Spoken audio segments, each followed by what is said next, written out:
প্রিয় ক্ষুদ্র ভ্রাতা ও ভগিনীগণ, এইবার থামেন। যা হওয়ার হয়েছে, আমরা যা যা অর্জন করতে চাইছিলাম সব করছি। সব শক্তিকে খরচা করে ফেলতে নাই। আসেন আমরা রাজনৈতিক কাজে মন দিই।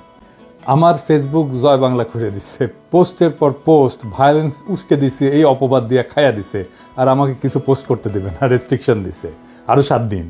অ্যাপিল করছি, দেখা যাক। জুলাই আগস্ট বিপ্লবের টাইম একই জিনিস হয়েছিল। আওয়ামী লীগকে যে বার্তা দেওয়ার দরকার ছিল তা দেওয়া হয়েছে। ওদের স্পর্ধায় 6 মাসে সীমা ছাড়াই যাচ্ছিল। প্রফেসর ইউনূসের সরকারকেও এই বার্তাটা দেওয়া দরকার। ওনাদেরকেও বুঝতে হবে যে জনতার অন্তরে ফ্যাসিবাদের ক্ষত এখনো দগদগ করতেছে।